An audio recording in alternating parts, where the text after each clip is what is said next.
Assalamualaikum warahmatullahi wabarakatuh. Di sini Ustazah akan menggantikan penjelasan yang harusnya melalui via Zoom karena ada sedikit kendala. Akhirnya Ustazah bikin video ini secara mendadak gitu ya. Minggu ini Ustazah akan menjelaskan tentang huruf karena minggu lalu Ustazah sudah memberikan materi tentang fiil dan beberapa kelas 8 atau kelas 9 awal gitu ya, kalian sudah memahami tentang fiil itu apa. Sekarang kita bahas tentang huruf. Huruf itu apa Ustazah?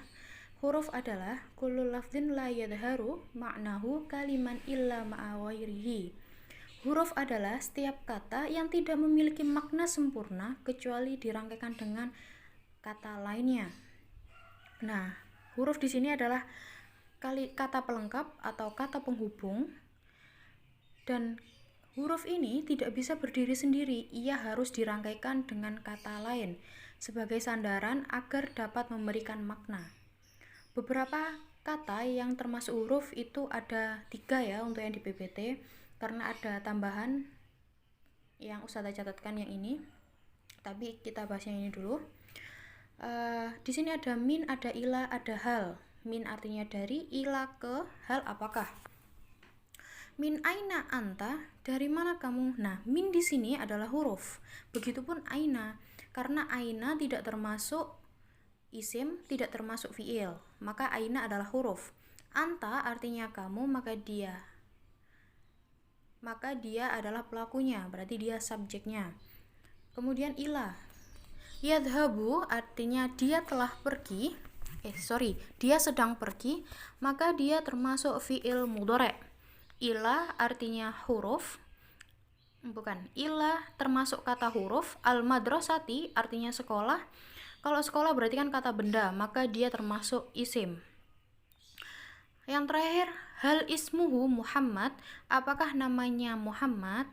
Nah, hal di sini adalah kalimat huruf.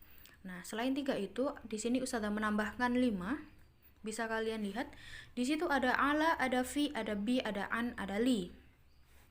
Yang pertama kita bahas dulu ya, al-kitabu alal maktab. Buku atau kitab itu di atas meja. Al-kitabu artinya kitab, maka dia adalah kata benda, berarti termasuk isim. Ala, dia adalah huruf.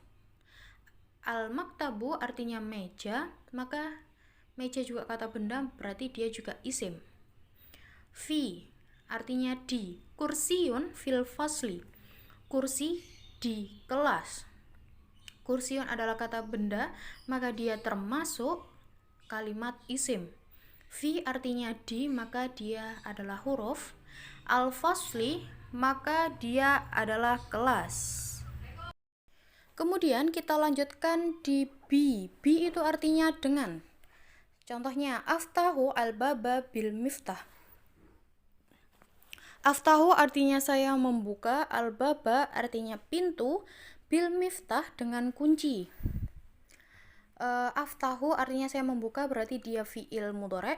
Al-baba dia adalah kata benda, maka dia termasuk isim. Bi artinya dengan, al-miftahi artinya kunci. Jadi al-miftahi itu masuk ke isim karena dia kata benda gitu ya. Nah, di situ bi itu tidak bisa berdiri sendiri, maka dia harus digabungkan. Yang seharusnya al-miftah, di situ bi harus masuk ke situ, jadi harus disambungkan dengan alif lamnya. Kemudian nomor 4, an artinya dari. Di situ sudah jelas ya, an Abi Hurairah, an Anasin dan sebagainya. Biasanya kalian dengar di hadis, maka an di situ adalah kalimat huruf. Abi Hurairah adalah nama orang, maka dia termasuk isim. Yang terakhir adalah li titik, artinya untuk. Hadzal qalami li Aisyah. Hadza di sini dia juga huruf karena dia bukan termasuk isim, dia juga bukan termasuk fiil. Hadza artinya ini, maka dia juga huruf. Sebenarnya huruf itu ada berapa sih Ustazah? Huruf itu ada banyak sekali. Tapi di sini Ustazah fokus hanya ke 8 aja. 5 itu dan 3 yang ada di PPT itu ya, ada min, ilah, dan hal. Jadi cukup itu aja yang kita bahas untuk huruf. Nanti akan Ustazah memberi jelasan lanjutan. Nah, Ustazah ambil contoh lagi. Di sini ada al-faslu wasi'un. Al-faslu artinya kelas, wasi'un artinya luas. Nah, al-faslu di sini adalah kata benda, maka dia adalah isim. Kemudian wasi'un artinya luas, maka dia adalah kata sifat. Kata sifat juga termasuk ke dalam isim. Jadi apakah bisa Ustazah itu jadi satu kalimat? Bisa. Karena al-faslu wasi'un, kelas itu luas, udah titik, itu masih bisa berdiri menjadi sebuah kalimat.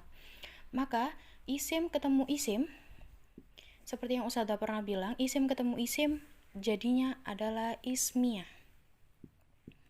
Pernah ingat ya, fi'liyah dan ismiyah. Kalau fi'liyah dia di dalamnya ada kata fi'il atau kata kerja.